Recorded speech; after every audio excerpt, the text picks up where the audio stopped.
Kagulat World. Sa gitna ng clay courts ng Mutua Madrid Open, may isang laban na hindi lang basta panalo, isang pahayag sa buong tennis world. Si Alexandra Ayala kasama ang partner niyang si Zeynep Sonmez, winasak ang mas experienced na tandem ni na Chan Haoqing at Fanny Stolar sa dominanteng 6-2, 6-2 para makapasok sa round of 16. Hindi lang ito simpleng scoreline. Ito ay control, composure, at confidence na bihirang makita sa bagong pairing sa ganitong kalaking stage. Sa simula ng laban, hindi naging perpekto ang kwento. May kaba, may konting pag-aalinlangan, at ramdam yun hindi lang sa court kundi pati sa online. Sa social media, maraming fans ang nagbabantay, naghihintay kung kakayanin bang bumawi ng batang Pinay. May halong tensyon at pag-aalala, lalo na nang makakuha ng early momentum ang kalaban. Pero doon nagsimula ang tunay na shift. Unti-unting bumilis ang galaw ni Alex sa baseline, naging mas agresibo ang returns, at mas naging decisive ang kanilang net presence. Parang may biglang nag-click, isang switch na nagbago ng direksyon ng laban. Mula sa puntong iyon, hindi na sila lumingon pa. Ang bawat rally ay naging mas kontrolado, ang bawat serve ay may direksyon, at ang bawat pagkakataon ay sinulit. Sa mga reaction online, kapansin-pansin ang isang tema. Hanga ang marami sa composure ni Alex. Kahit sa ilalim ng pressure, hindi siya nagmadali. Hindi siya nagpakita ng panic. Sa halip, pinili niyang basahin ang laro, mag-adjust, at kontrolin ang tempo. Marami ang nakapansin na parang veterana ang galaw niya sa court. Isang bagay na bihira para sa isang 20 anyos. Pagpasok ng second set, naging malinaw na hindi na ito simpleng laban, kundi isang dominasyon. Mabilis ang kanilang pag-angat sa score at hindi na nakabalik ang kalaban. Ang chemistry ni na Alex at Sonmez ay lalong naging halata, parang matagal na magkapareha kahit hindi. May natural na understanding sa galaw, may tiwala sa bawat shot, at may malinaw na sistema kung paano nila hahawakan ang bawat punto. Sa mga reaksyon ng fans, maraming nagsimulang magtanong kung gaano kalayo ang mararating ng tandem na ito kung magtutuloy-tuloy ang ganitong klase ng performance. Sa kabuuan ng laban, kitang-kita ang agwat hindi lang sa score kundi sa execution.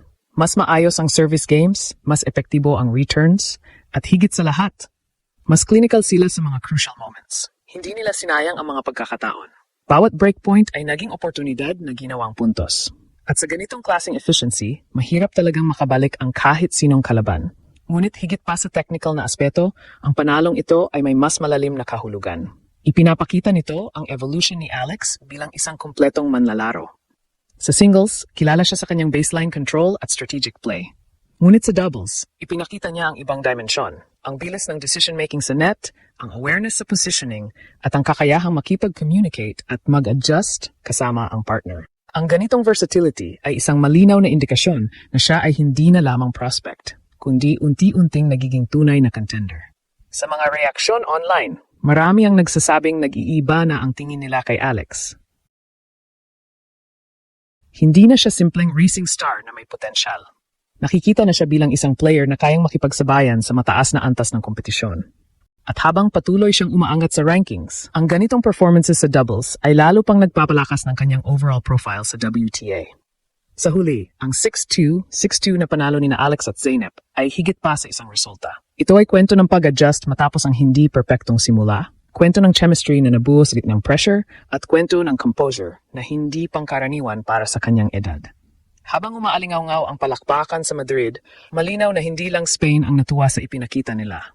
Ang buong tennis world ay napapatingin na, at unti-unting kinikilala ang pag-angat ng isang bagong puwersa. At sa puntong ito, isang bagay ang hindi na may kakaila. Ang pag-angat ni Alex ay hindi na aksidente. Ito ay tuloy-tuloy, kontrolado, at may direksyon.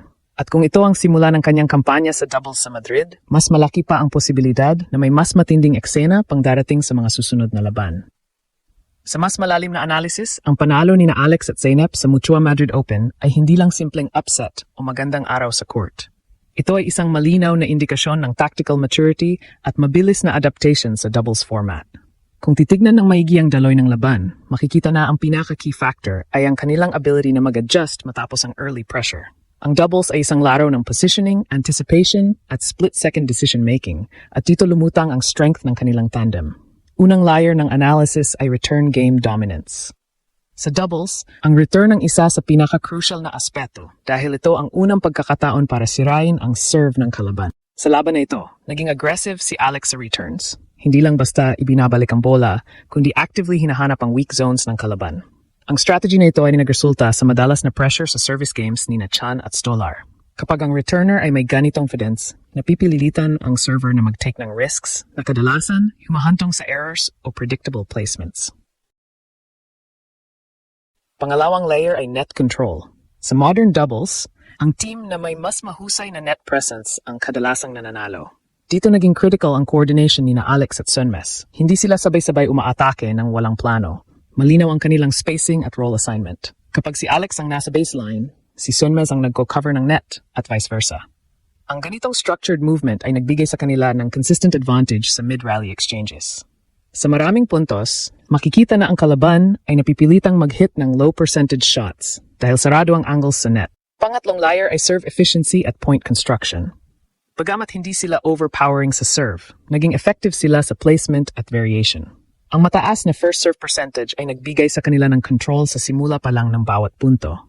Ngunit mas mahalaga ang kasunod nito, ang kanilang second shot selection. Hindi sila nagmamadali matapos ang serve. Sa halip, binubuo nila ang punto na may malinaw na layunin. Ang ganitong discipline sa shot selection ay isang senyales ng mataas na tennis IQ, lalo na sa doubles kung saan mas mabilis ang takbo ng laro. Pang-apat na layer ay mental composure. Ito marahil ang pinaka-underrated pero pinaka-importanteng aspeto ng kanilang panalo. Matapos ang hindi ideal na simula, maraming teams ang nawawala ng rhythm o kumpiyansa. Ngunit sa kasong ito, nanatiling kalmado si Alex. Walang visible frustration, walang panic decisions. Ang kanyang body language ay consistent, steady, focused, at composed. Ang ganitong mental state ay nakakaapekto hindi lamang sa sariling laro, kundi pati sa partner. Nakakahawa ang composure, at ito ang nagbigay ng stability sa buong tandem.